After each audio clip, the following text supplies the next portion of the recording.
오늘 저희 공동체에 주시는 말씀 크게 받는 마음으로 자리에서 일어서시겠습니다. 요한 1서 4장 10절에서 12절 말씀 세 구절 받도록 하겠습니다. 함께 한 목소리로 읽겠습니다. 시작. 사랑은 여기 있으니 하나님을 사랑한 것이 아니요 하나님이 우리를 사랑하사 우리 죄를 속하기 위하여 화목 제물로 그 아들을 보내셨음이라. 사랑하는 자들아, 하나님이 이같이 우리를 사랑하셨은즉 우리도 서로 사랑하는 것이 마땅하도다. 어느 때나 하나님을 본 사람이 없으되 만일 우리가 서로 사랑하면 하나님이 우리 안에 거하시고 그의 사랑이 우리 안에 온전히 이루어지느니라. 아멘. 잘 앉으시겠습니다. 우리 옆에 분들 올해가 얼마 남지 않았습니다. 축복하도록 하겠습니다. 좋은 것을 아끼지 아니하실 것입니다. 네. 오늘은 그 사랑의 발견과 참 사랑의 발견과 지배라는 제목으로 하나님 말씀 나누려고 하는데요. 우리가 그 마틴 루터 종교개혁자 마틴 루터의 이름은 잘 알지만 그의 아내의 이름은 거의 아는 사람이 없습니다. 카타리나 폰 보라라는 사람인데요. 카타리나라고 이제 부르겠습니다. 이 두 사람의 사랑 이야기를 잠시 들려드리겠습니다. 마틴 루터는 사제였고요. 독신이었는데 종교개혁을 일으키고 나서 캐톨릭의 관습에 대해서 쭉 돌아볼 때에 신부가 독신하는 것이 성경적 근거가 없다는 사실을 확실히 알게 되었고 또 성경 전체에서 결혼이라는 것이 하나님이 주신 소중한 선물이라는 것을 알게 됨으로 말미암아 글과 강연을 통해서 결혼해야 된다고 또 특별히 이제 종교개혁을 함께한 사제들에게도 결혼해야 된다고 자꾸 이제 권유를 했습니다. 그런데 이론으로 아는 것과 실제로 아는 것은 많이 달랐습니다. 그리고 종교개혁이라는 과정이 전쟁과도 같았기 때문에 그럴 경황도 없었고요. 오랫동안 독신으로 살다 보니까 결혼을 생각하면 마음이 이렇게 좀 위축이 되는 마음이 있어서 이렇게 할 엄두를 못 내었습니다. 그러다가 만 41세 되는 어느 날 이렇게 이야기했습니다. 많은 동지들이 결혼에 대해 위축되어 있는 이때 내가 내 가르침을 몸소 확증해야 되겠다는 생각으로 결혼을 하기로 했습니다 하면서 이제 결혼 계획을 발표를 하게 되었습니다. 그리고는 자기가 결혼할 대상자를 소개시켜 주었는데요. 그 여인이 바로 카타리나 폰 보라라는 여인이었습니다. 그녀는 수도원에서 도망 나온 여인이었는데요. 전혀 여성스럽지 않고요. 아주 굉장히 강한 여인이었습니다. 요즘으로 치면 테토녀였습니다. 그녀 이름은 잘 모르지만 그녀와 관련된 일화는 아마 들으신 적이 있을 것입니다. 종교개혁을 일으킬 때 너무 저항이 심하고 공격이 심하자 어느 날은 마틴 루터가 너무 위축이 돼서 힘이 다 빠져 있었습니다. 이 모습을 본 카타리나가 상복을 입고 나왔습니다. 그래서 어떻게 누가 돌아가셨냐고 했더니 하나님이 돌아가셨기 때문에 하나님 장례식을 치르려고 왔습니다. 그러니까 남편이 정신이 번쩍 들어가지고 어쨌든 그런 여인이었습니다. 게다가 그녀는 보기 드물 정도의 박색이었습니다. 실제 그 종교개혁지에 가면 이제 마틴 루터 동상과 그 옆에 카탈리나의 동상이 서 있는데 사실 정말 키도 작고 볼 때 참 박색이다 이런 게 금방 느껴질 정도였습니다. 사실 마틴 루터는요, 혹시라도 자기가 낭만적인 사랑에 빠져서 종교개혁을 하는데 방해가 될 가능성이 전혀 없을 사람으로 결혼 대상자를 그녀를 선택한 것이었고요. 심지어 결혼 후에도 사람들에게 공공연히 만약 자신이 사랑을 쫓아 결혼했다면 이 여인과는 결코 결혼하지 않았을 것이라고 단언할 정도였습니다. 이건 이제 마틴 루터가 얼마나 또 개팍스러운지도 잘 보여주는 것이기도 하죠. 하지만 카타리나는 겉으로 드러나는 모습과는 달리 내면이 정말 부드럽고 아름다운 여인이었고 무엇보다도 마틴 루터를 깊이 사랑하는 여인이었습니다. 그래서 마틴 루터가 어떤 마음으로 자기와 결혼하려고 하는지도 알고 그의 개팍한 성격을 알매도 불구하고 결혼을 했던 것이고요. 그런데 이 사랑을 시간이 점점 지나면서 마틴 루터가 발견을 하게 된 것입니다. 그리고는 점점 그 사랑이 마틴 루터를 지배하게 되었습니다. 그래서 마틴 루터는 나중에 이렇게 고백하게 되었습니다. 나는 카타리나를 파리나 프랑스 전부, 베니스나 이탈리아 전부와도 바꾸지 않겠습니다. 왜냐하면 하나님이 그녀를 내게, 나를 그녀에게 주셨기 때문입니다. 이보다 더 달콤한 연합은 없습니다.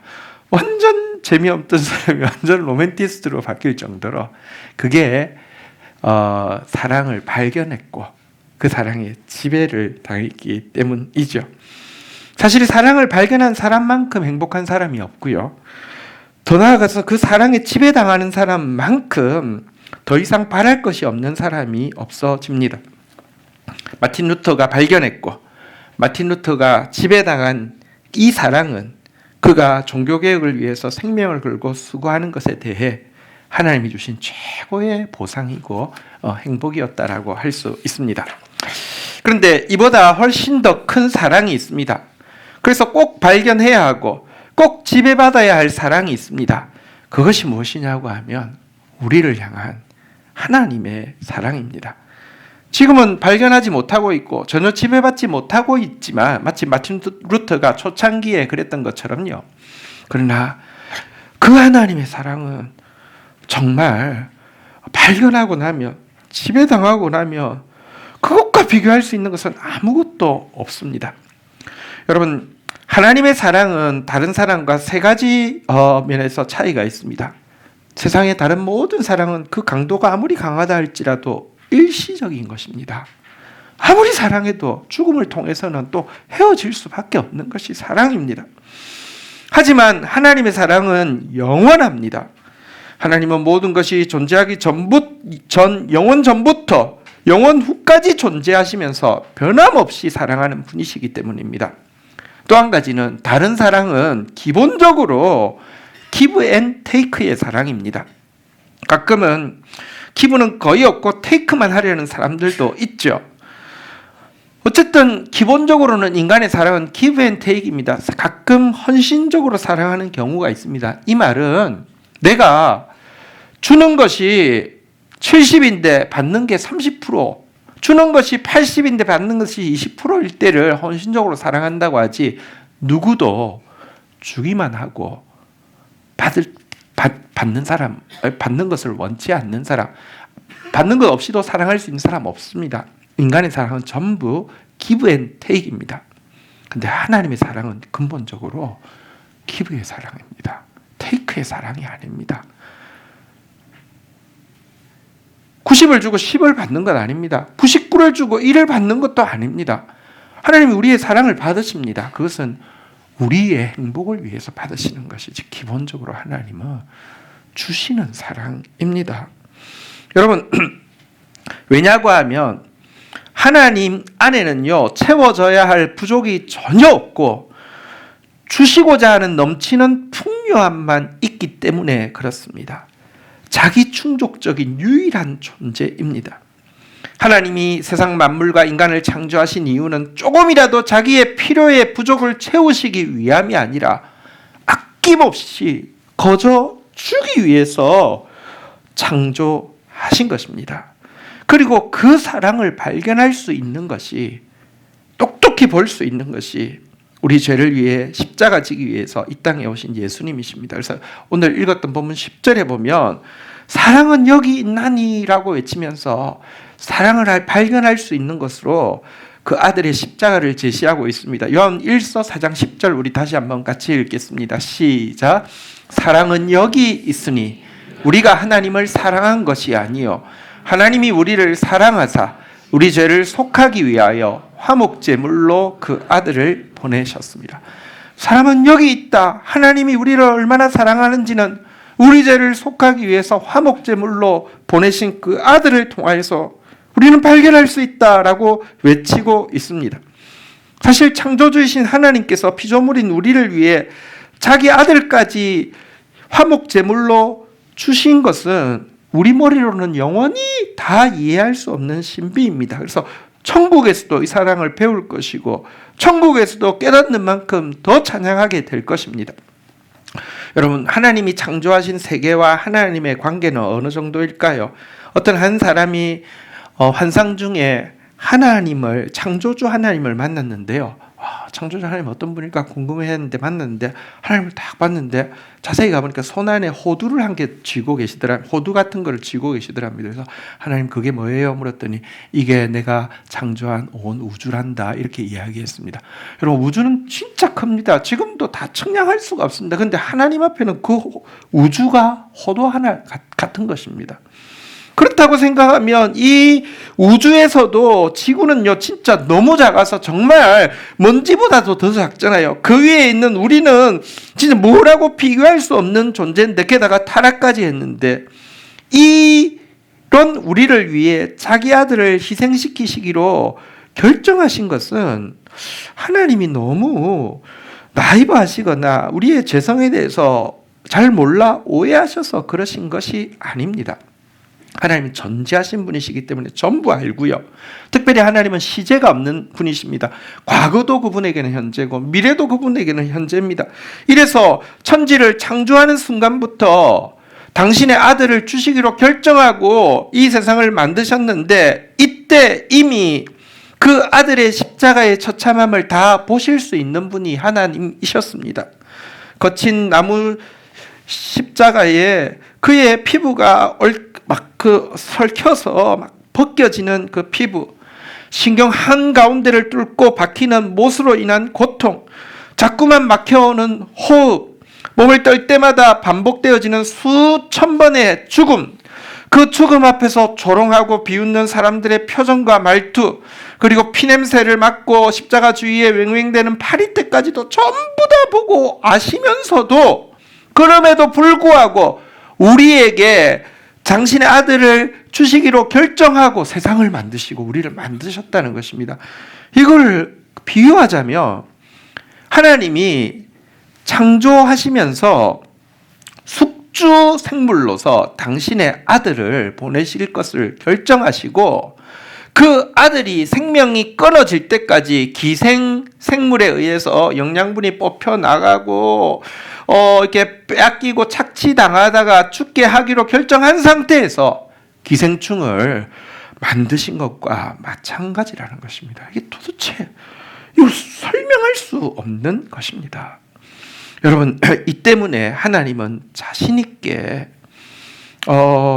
사랑은 여기 있나니라고 외칠 수 있습니다. 그 사랑은요 진짜 영원한 것이고요, 그 사랑은요 주는 사랑이고요, 게다가 그 사랑은 이유마저 없는 사랑입니다.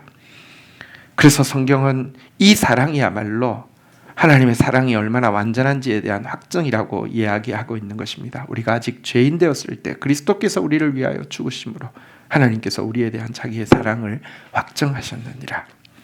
근데 문제는 하나님의 사랑이 이처럼 영원해서 변함이 없고요, 주시는 사랑이고 게다가 은혜여서 이유조차 없는 이 사랑을 우리가 발견하기가 쉽지 않다는 것입니다.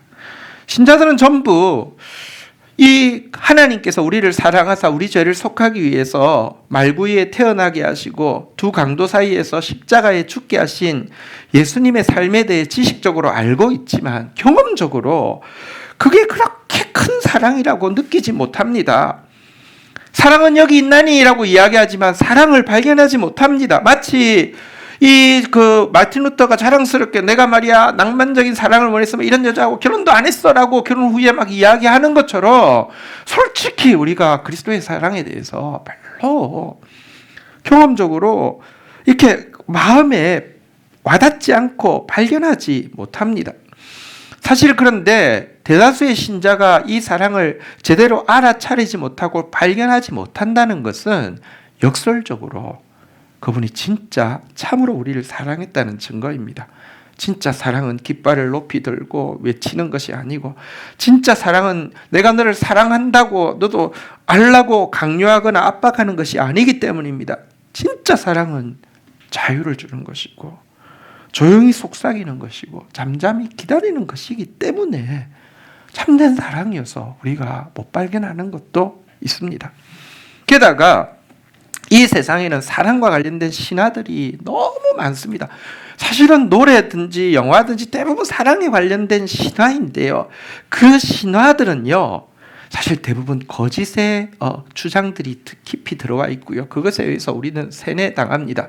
우리는 어릴 때부터 착하게 행동하면 칭찬을 받았고, 공부를 열심히 하면 좋은 성적을 받았고, 일을 열심히 잘하면 보너스와 승진을 받는 세상에서 살면서 하나님이 우리를 사랑하는 것도 마찬가지라는 이 거짓 신화에 깊이 세뇌당하고 있습니다. 내가 착해서 사랑하고, 내가 열심히 봉사하니까 사랑하고, 내가 순종적이니까 사랑한다라고 생각하기 때문에 하나님 날 사랑한다고 해도 당연하지요 라고 생각하고, 하나님이 날 사랑하지 않는다고 느낄 때 분노하는 것입니다. 예수님이 가난한 자 위에서 오셨다라고 성경은 이야기하지만 우리는 예수님도 몰라서 그렇지 정서적으로도 부자고 경제적으로도 부자인 사람들 만나면 더 좋아할 거라고 믿습니다. 예수님이 문제 있는 사람들 위해서 오셨지만 우리는 흠이 덜할수록 예수님도 골머리를 덜 앓기 때문에 고마워할 것이라고 믿습니다. 예수님이 죄인을 위해서 오셨다라고 하지만 우리는 하나님의 사랑을 받으려면 죄가 없어져야 된다라고 믿습니다.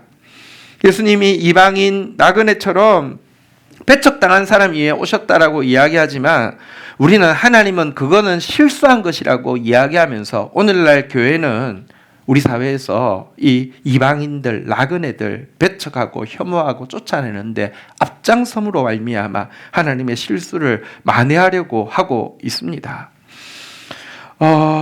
여러분, 하나님의 사랑보다는 사람들의 거짓말을 더 선호하고 있기 때문에, 안 그래도 하나님의 사랑은 진짜 사랑이어서 부드러워서 잘 모르는데 세상의 거짓말은 너무 강해서 사랑을 발견하기가 힘든 것입니다. 그래서 우리는 이 사랑을 발견해야 하고 더 나아가 이 사랑의 지배를 받아야 합니다. 어떻게 해야 할 수 있을까요? 오늘 본문 11절, 12절은 그것에 대해서 방법을 알려주고 있습니다. 먼저 11절 같이 한번 읽도록 하겠습니다. 시작. 사랑하는 자들아, 하나님이 이같이 우리를 사랑하셨은즉 우리도 서로 사랑하는 것이 마땅하다. 사랑은 여기 있다라고 하고는 사랑하는 자들아, 우리가 서로 사랑하는 것이 마땅하다라고 이야기하는 것은요, 그 사랑을 발견하는 방법이 우리가 서로 사랑하는 것이다 라고 이야기하고 있는 것입니다. 12절 한번 읽어볼까요? 같이 읽겠습니다. 시작. 어느 때나 하나님을 본 사람이 없으되 만일 우리가 서로 사랑하면 하나님이 우리 안에 거하시고 그의 사랑이 우리 안에 온전히 이루어지느니라. 하나님을 본 사람도 없고 하나님의 사랑도 제대로 발견한 사람이 없지만 우리가 서로 사랑하기만 하면 하나님의 사랑이 우리 안에 있어서 발견되어지고 더 나아가 그의 사랑이 우리 안에 온전히 이루어진다는 것은요, 그의 사랑에 지배를 당하게 된다는 것입니다. 우리가 서로 사랑할 때 그 사랑을 발견하고 그 사랑의 지배를 받을 수 있다는 것입니다. 사랑의 지배를 받는다는 말은 어떤 뜻일까요? 바울이 이런 감탄사를 외치고 있는 적이 있습니다. 한번 따라하겠습니다. 그리스도의 사랑이 우리를 강권하시는도다. 우리가 읽을 때는 느낌에 오해를 받기 쉽습니다. 내가 너를 사랑해라고 이야기하는 거, 그러니까 내가 너를 사랑했으니까 너 순종해. 내가 너를 사랑했으니까 너도 나가서 이렇게 해. 그래서 강요한다라고 오해하는데요. 그 말이 아니라 그리스도의 사랑이 우리를 강권하시는도다 할 때 이 강권한다는 단어는요, 점유하다, 체포하다, 휘어잡다, 지배하다라는 뜻인데요. 그래서 현대 성경을 보면 그리스도의 사랑이 우리를 지배하고 있습니다. 이렇게 바울이 외치고 있는데요.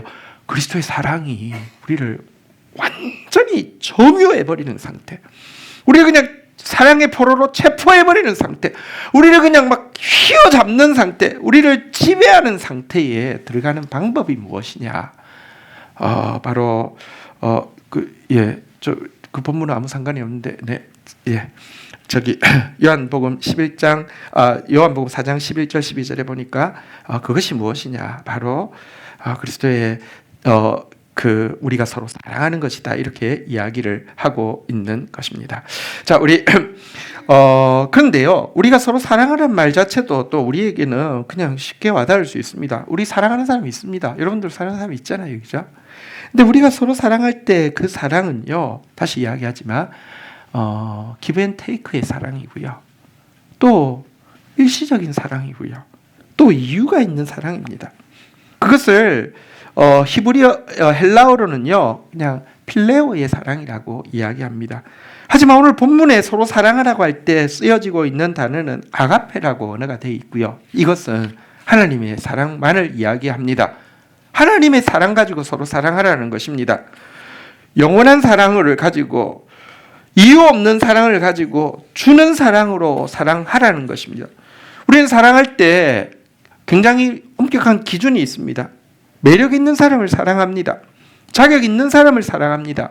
이유가 있어야지 사랑합니다. 레벨이 비슷하기 때문에 사랑합니다.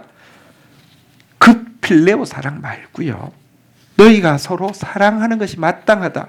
너희가 서로 사랑하면 하나님의 사랑이 온전히 이루어진다라고 할 때 그 사랑은 아가페 사랑. 다시 말하면 이유 없이 변함없이 주는 사랑을 하라는 것입니다. 이게 여러분 쉽습니까? 여러분 주위에 전혀 내가 매력을 느끼지 못하는 상태에서 정말 이유 없이 그분을 사랑한다. 나한테 혜택이 없는데 그분을 사랑한다. 되게 고통스러운 일입니다. 절대 쉽지 않은 일입니다. 그런데 만약 아가페 사랑 가지고 우리 주위에 있는 사람을 이유 없이 조건 없이 변함없이 주는 사랑으로 사랑하는 것이 그 하나님의 참사랑을 발견하고 나아가 그 사랑이 우리를 강권하는 지배하는 이 놀라운 경험을 하는 길이라고 하면 힘든 것은 맞지만 그 보상은 너무 큰 것입니다. 만약 그 사랑의 지배를 받을 수만 있다고 하면 서로 사랑하는 것이야말로 최고의 보상과 행복을 위한 길이 될 것입니다. 사람은 무엇으로 사는가라는 톨스토이의 단편이 있습니다. 여러분 이런 질문 앞에 여러분은 무슨 답을 하겠습니까? 사람은 무엇으로 삽니까? 사람은 노력으로 산다. 대부분이 그렇게 대답하죠. 어떤 사람은 걱정하지 말라고 하는데 어떤 사람은 되게 뛰어난 사람인데 걱정을 해야 산다 이렇게 이야기하더라고요. 걱정을 하기 때문에 또 막 준비를 하고 발전을 한다는 겁니다. 걱정을 해야 산다고 이야기합니다. 어떤 사람은요, 질투는 나의 힘, 질투의 원동력으로 산다. 그래야지 내가 이렇게 발전한 이렇게 여러 가지로 이야기하는데 톨스토이의 책 사람은 무엇으로 사는가라는 단편 이야기를 조금 들려드리도록 하겠습니다. 아주 가난한 구두수송공 시몬의 집에 어느 날 한 아주머니와 여자아이 둘이 왔습니다. 그리고는 이 아이들에게 신길 봄 구두를 맞추려고 합니다라고 이야기를 했습니다. 두 아이는 쌍둥이였는데 6살이었고 한 아이는 다리를 조금 절고 있었습니다. 그런데 이 두 아이는 누가 봐도 정말 사랑받고 있는 아이였음을 알 수 있었습니다. 얼굴도 너무 예쁘고 눈은 새까맣고 뺨은 벌그레하고 포동포동하고 옷도 모피 외투를 입고 비싼 목도리를 하고 있었습니다. 그래서 가난한 구두수송공 시몬은 이렇게 좋은 구두를 만드는 거에 대해서 자기 집이 너무 누추하니까 혹시라도 의심할까 봐서 자기 집에 함께 있는 미하일이라는 청년이 아주 솜씨가 훌륭해서 잘 만들 수 있을 것이라고 이야기하면서 미하일 뒤에서 혼자 일하고 있는 미하일을 돌아보았습니다.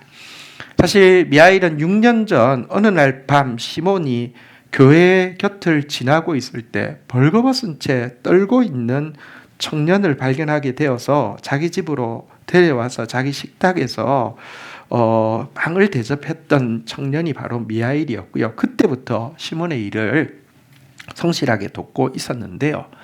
이 미하일은 이상한 것이 한 점이 있었는데 마치 고행을 하고 있는 것처럼 자기 일만 할 뿐 좀채로 말을 하거나 특별히 사람을 보고 웃거나 자세히 바라보는 일이 없었는데요. 미하일을 소개하기 위해서 시몬이 툭 돌아봤는데 미하일이 자기 일을 멈추고 두 여자아이를 마치 잘 아는 것처럼 자세히 바라보면서 환하게 웃고 있는 모습이었습니다.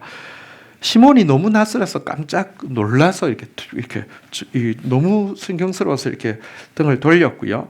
발치수를 재게 되었습니다. 발치수를 시몬이 재면서 다리가 불편한 한 아이 발치수를 재어주면서 이렇게 물어보았습니다. 어쩌다가 이렇게 되었어요? 아주 귀여운 아이인데 태어날 때부터 이랬던가요? 라고 했더니 그 부인이 이렇게 대답했습니다. 아닙니다.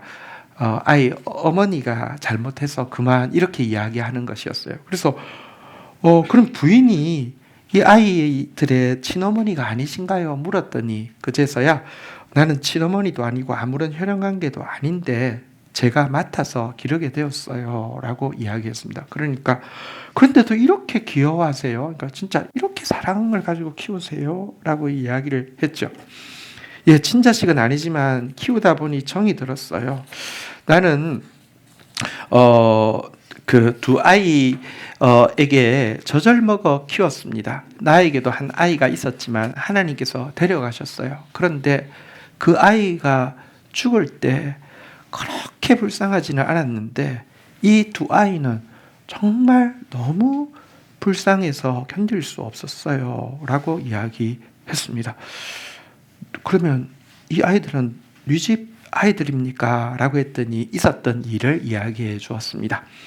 6년 전에 이 두 아이가 태어나자마자 고아가 되었는데 아버지는 아이가 태어나기 사흘 전에 숲에 들어가서 나무를 베다가 큰 나무가 넘어지면서 목숨을 잃었고 어머니는 산딸이 되긴 되었는데 너무 가난한 집이어서 산파랄지 혹은 친척도 아무도 없는 상태에서 밤에 혼자 아이를 낳고는 죽었다는 것입니다. 자기가 아침에 이 집에 어떻게 무슨 일이 있나 하고 왔더니 엄마는 벌써 몸이 식어가고 있었고 엄마가 숨이 넘어가는 순간 고통으로 몸부림치다가 그 시신이 아이를 덮쳐서 아이가 다리 한쪽을 못 쓰게 된 것을 발견하게 되었다는 것입니다. 마을 사람들이 따뜻한 사람들이어서 이 소식을 듣고는 다 같이 모여서 시체를 씻기고 옷을 입히고 관을 만들어 장례는 치러 주었는데 문제는 갓 태어난 이 두 아이를 돌보는 일을 맡을 사람이 없었다는 것입니다. 동네에 여인들 중에서 젖 먹일 수 있는 사람이 딱 이 사람 하나밖에 없어서 이 사람도 태어난 지 8주밖에 안 된 아이가 첫 아들이 하나 있는 상태에서 그러면 당신이 잠시 우리도 방법을 찾아볼 테니까 아이를 좀 맡아주십시오 해서 아이를 데려오게 되었다는 것입니다. 제일 처음에 자기도 자기 아이들이 있고 그 당시 다들 어려운 시절이니까요. 아이 있고 이 둘까지 젖을 먹일 수 없을 거라 생각해서 그 두 아이 중에서 건강한 아이에게만 젖을 물렸는데요. 다리가 불편한 아이는 어차피 잘 자랄 수 없을 것이라고 생각하고 젖을 주지 않았는데요. 이상하게 마음속에 너무 불쌍한 마음이 올라와서 이제 그 아이까지 그러니까 셋을 번갈아 가면서 젖을 먹이게 되었는데 그 아이들이 다 건강하게 잘 자라가게 되었고요. 그 두 아이를 집에 들여서 젖을 먹일 때부터 이상하게 집안 형편도 점점 나아지게 되더라는 것입니다. 그러다가 자기 아들이 2살 되던 해에 죽게 되었고 그때부터는 임신이 안 되게 되었는데 그래서 그때부터 계속 이 두 아이를 자기가 맡아서 기르게 되었다는 사정 이야기를 하면서 이렇게 말했습니다. 만일 이 두 아이들이 없었다면 나는 얼마나 외롭고 적적하게 살았겠어요. 그러니 내가 이 아이들을 사랑하는 것은 너무 당연하지요 하면서 발을 재고 있는 치수를 재고 있는 다리가 불편한 한 딸아이를 끌어안으면서 눈물을 이렇게 훔치면서 이렇게 말했습니다. 이 아이들은 저한테는 등불과 같은 존재거든요. 이렇게 이야기를 하게 되었습니다. 이 이야기를 옆에서 듣고 있던 시몬의 부인이 러시아가 아무래도 이제 기독교 사회였으니까 이렇게 이야기했습니다. 아이는 부모 없이 자랄 수는 있지만 하나님 없이는 살아가지 못한다고 하더니 정말 그런가 봐요. 이렇게 이야기를 했습니다. 무슨 말이냐고 하면 사실 그 당시 어려운데 셋을 먹일 수 있는 건강을 누가 주셨습니까? 또 그 아이가 들어오고 나서부터 삶이 윤택해지게는 또 누가 하셨습니까? 그리고 이 엄마가 그 뭐랄까 안에 불쌍히 여기는 마음은 또 누가 주었습니까? 하나님 준 거잖아요, 그죠? 이렇게 이야기를 하고 있을 때에 갑자기 섬광이 하늘에서 미하엘이 있는 구석으로 쫙 비치고요. 그 비치는 미하엘을 보니까 이전보다 비교할 수 없는 환한 얼굴로 웃으면서 이렇게 이야기를 하더랍니다. 이제 작별을 해야겠습니다.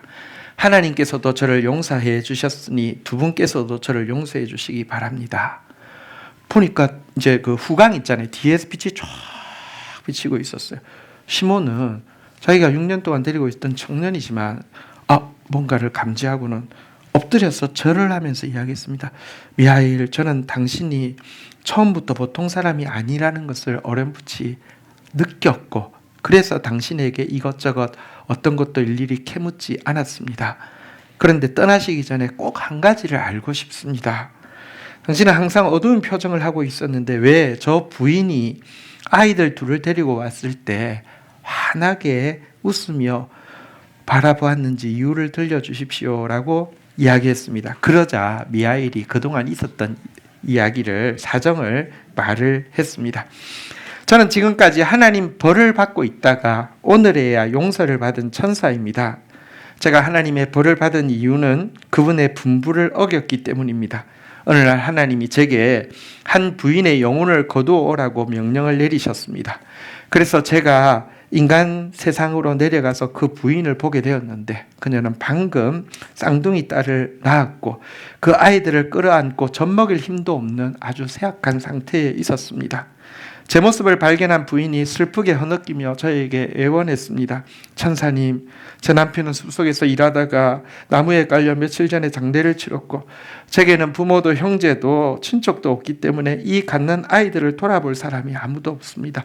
그러니 제발 저의 영혼을 불러가지 마시고 이 아이들을 키우게 해주세요. 그렇지 않으면 아이들이 살 수가 없습니다.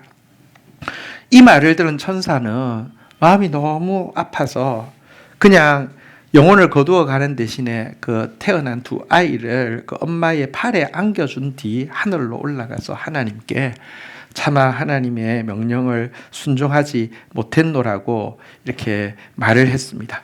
그러자 하나님이 잘했다 이렇게 칭찬해 주시는 것이 아니라 지금 곧 내려가서 부인의 영혼을 거두어 오라. 그리고 너는 사람이 무엇으로 사는지를 깨닫게 될 때까지 하늘나라로 돌아올 수 없을 것이다 라고 명령을 내리셨다는 것입니다. 그래서 내려와 봤더니 부인은 이미 영혼이 육체를 떠난 순간이었고 그때 그 육신의 시신이 침상으로 떨어지면서 이 품에다가 자기는 잘한다고 딸 아이를 하나를 안겨놓았는데 이쪽으로 떨어지면서 그 시신이 덮쳐가지고 다리를 이렇게 못 쓰게 만들게 된 모습을 보게 되었습니다.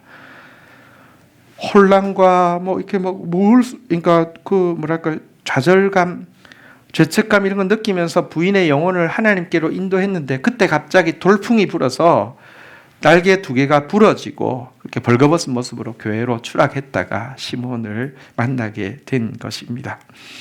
그런데 그렇게 6년이 지난 오늘 쌍둥이 여자아이, 자기 생각에는 어머니를 거두어가면 살 수 없을 것이라고 생각했던 여자아이를 너무 사랑으로 키우는 한 여인이 이 구두방에 오는 모습을 보면서 비로소 자신이 깨닫게 되었다는 것입니다. 자기도 그 어머니가 생모가 아이들 생각해서 살려달라고 애원했을 때 부모 없이는 살 수 없을 것이라고 생각해서 하나님의 명령을 거역했지만 하나님은 이 아이들이 잘 자라게 하실 뿐 아니라 이 아이들 때문에 행복해서 눈물까지 흘리는 여인을 예비해 두셨고 그 여인을 통하여서 하나님의 사랑을, 완전한 사랑을 발견하게 되어서 사람은 무엇으로 사는가 알 때까지 천국 못 온다고 했는데 사람은 사랑으로 사는구나. 하나님이 그 속에 넣어두신 사랑이 있어야 사는구나 하는 숙제에 대한 깨달음을 얻어서 이제 용서받고 하늘로 올라갈 수 있게 해주셨습니다. 이렇게 이야기를 한 것입니다. 미하엘이 시몬이 고개를 들어서 말을 마치 미하일을 쳐다보자 이제는 후광이 있는 정도가 아니라 전신이 빛으로 둘렸고요. 눈을 똑바로 뜨고 쳐다볼 수 없는 상태가 되었습니다. 미하일이 커다란 음성으로 마지막 말을 했습니다. 근데 이 말은 그냥 천사 미하일이 하는 것이 아니라 어쩌면 하늘에 울려 퍼지는 하나님의 음성과도 같았습니다. 이렇게 말했습니다. 모든 사람은 자신의 일을 걱정하고 애씀으로 살아갈 수 있다고 생각하지만 실상 사람은 오직 사랑에 의해서만 살아갈 수 있다. 사랑의 마음으로 가득 차 있는 사람은 하나님의 세계를 살고 있는 것이다. 하나님은 바로 그 사람 안에 계시기 때문이다. 하나님은 사랑이시다. 이 말을 마치고 미하일은 하나님의 사랑을 찬양하는 노래를 불렀습니다. 그러자 땅에서부터 하늘까지 빛의 그 길이 쫙 비치더니 미하일 등에서 날개가 돋아나서 활짝 쫙 펴지더니 하늘로 올라갔다. 이런 이제 단편 소설이 톨스토이의 사람은 무엇으로 사는가의 내용입니다. 사람은 하나님이 속에 넣어주신 아가페 사랑으로 삽니다. 그것이 그 두 아이를 천사가 생각해도 얘들은 이제 희망이 없어라고 생각한 그 아이를, 심지어 한 아이는 그 과거 시대에 이렇게 장애까지 있으면 진짜 살아남기 힘든 아이를 건강하게 자라게 했고, 뿐만 아니라 사랑을 주는 이 여인으로 하여금 도리어 사랑에 겨워서 눈물을 흘리게 만드는, 그것이 진짜 사는 길이고 행복의 길임을 보여주는 이야기입니다. 사람으로 무엇으로 사느냐? 서로 사랑함으로, 아가페 사랑으로, 서로 사랑함으로 사는 것입니다. 우리 오늘 하나님의 사랑을 발견할 수 있는 길을 보았습니다. 그 사랑에 지배당하는 그 행복이 무엇인지 어렴풋이 보았습니다. 우리 옆에 두신 소중한 분들, 하나님이 우리에게 보여주신 바로 그 이유 없는, 조건 없는, 변함없는 사랑, 주는 사랑으로 사랑하는 헌신을 함으로 말미암아 참 사랑이신 하나님의 사랑에 지배받는 최고의 행복을 누리시기를 주의 이름으로 축원드립니다. 자리에서 일어서시겠습니다. 우리 같이 사랑이 나를 부르네. 하나님이 이 사랑의 발견, 지배로 우리를 초청하고 계십니다. 우리 한번 같이 부르고 우리 의미를 생각하고 한 번 더 부르도록 하겠습니다.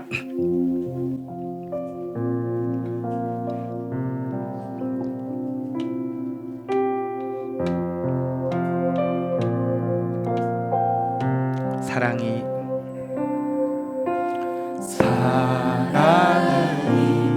나를 부르네. 날 처음 지으신 그 사랑이 조금도 바래지 않고 단 한 배 후회도 없는 그 사랑이 나를 부르네. 영원한 주의 품 안으로, 영원한 주의 품 안으로, 풍성한 주의 식탁으로, 친밀한 주의 음성으로 그 사랑이 나를 부르네. 그 사랑이 나를 부르네.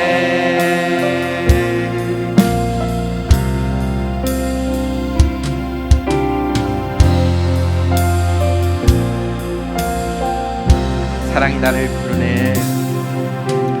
사랑이 나를 부르네.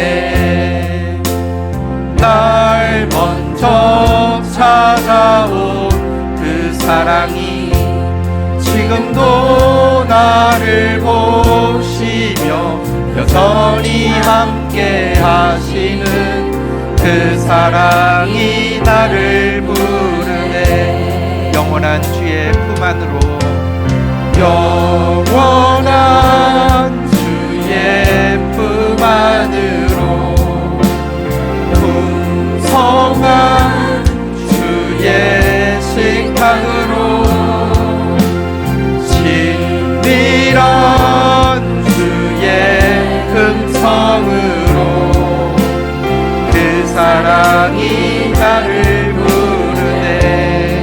그 사랑이 나를 부르네.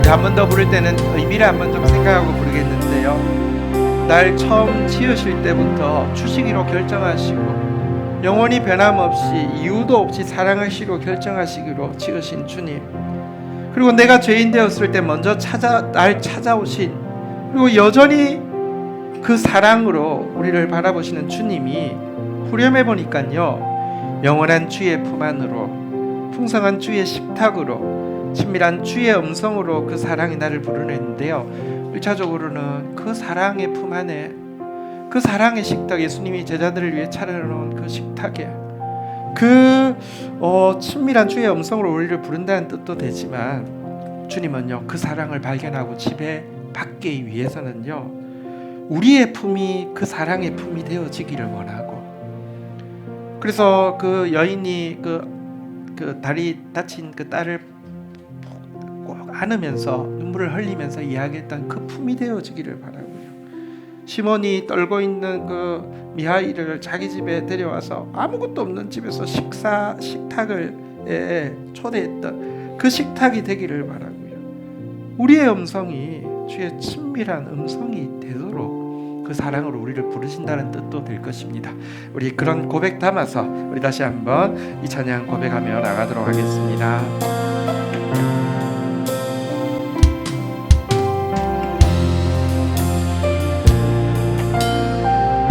사랑이 나를 부르네. 사랑이 나를 부르네. 날 처음 지으신 그 사랑이 조금도 바라지 않고 번에 무해도 없는 그 사랑이 나를 부르네. 주님의 품 안으로, 영원한 주의 품, 주님의 식탁으로, 풍성한 주의 식탁으로, 주님의 음성으로, 친밀한 주의 음성으로 그 사랑이 나를 부르네. 그 사랑이 나를 부르네.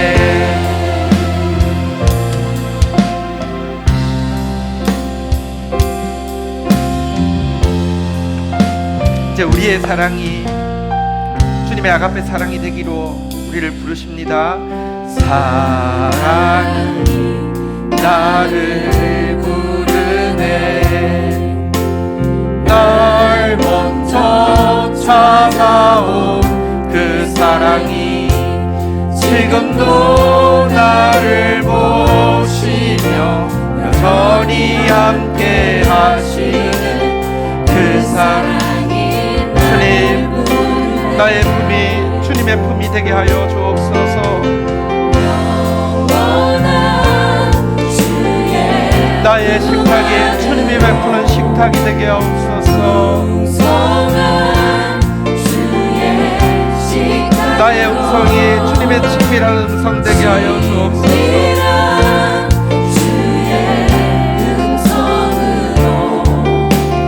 그 사랑이 나를 부르네. 그 사랑이 나를 부르네. 마지막으로 영원한 주의 품 안으로, 영원한 주의 품 안으로,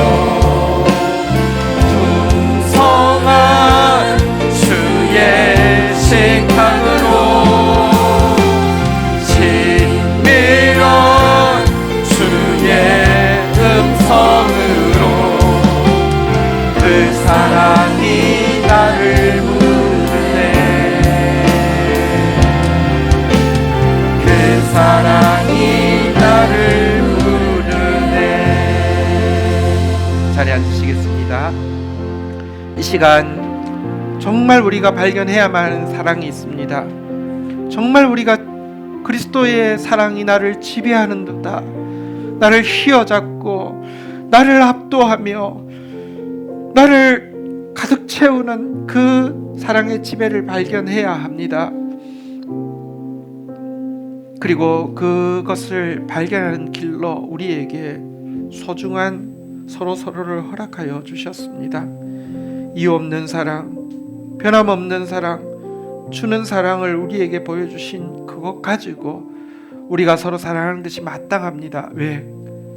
힘들지만 그것이 그 사랑을 발견하는 길이기 때문입니다. 우리가 서로 사랑할 때 그 사랑이 우리를 지배한다고 했습니다. 이것은 우리가 드리는 수고보다 비교할 수 없는 하나님의 보상이 아닐 수 없습니다. 하나님, 그 사랑으로 사는 사람 되어지게 하여 주옵소서. 내 품이 그 사랑의 품이 되게 하시고, 나의 식탁이 그 사랑의 식탁이 되게 하여 주시고, 나의 음성이 그 친밀한 주의 음성이 되어질 수 있도록 도와주옵소서. 이 시간 그 사랑으로 나를 불러주옵소서. 우리 다 함께 주의 이름 고백하며 기도하는 시간 가지도록 하겠습니다. 아버지, 성탄의 계절에 당신의 참 사랑을 발견하기를 원하고 바울처럼 그리스도의 사랑이 우리를 지배하는도다 고백하는 그 행복을 저희들로 누리게 하여 주시옵소서. 이 세상을 창조할 때부터 당신의 아들을 우리를 위하여서, 죄인인 우리를 위하여서 이유 없이 변함 없이 내어주실 것을 결정하고 보내주신 그 사랑을 우리는 도저히 이해할 수 없습니다. 그러나 주님, 우리가 서로 사랑할 때 그 사랑 발견할 수 있다고 하셨고, 우리가 서로 사랑할 때 그 사랑이 온전히 우리를 지배한다고 하셨사오니, 하나님, 우리 옆에 있는 소중한 사람들 하나님이 보여주신 사랑 가지고 더 많이 사랑하는 저희들이 되어질 수 있도록 은혜를 더하여 주시기를 간절히 간구하고 소원합니다. 감사합니다. 예수 그리스도의 이름으로 기도 올립니다. 아멘.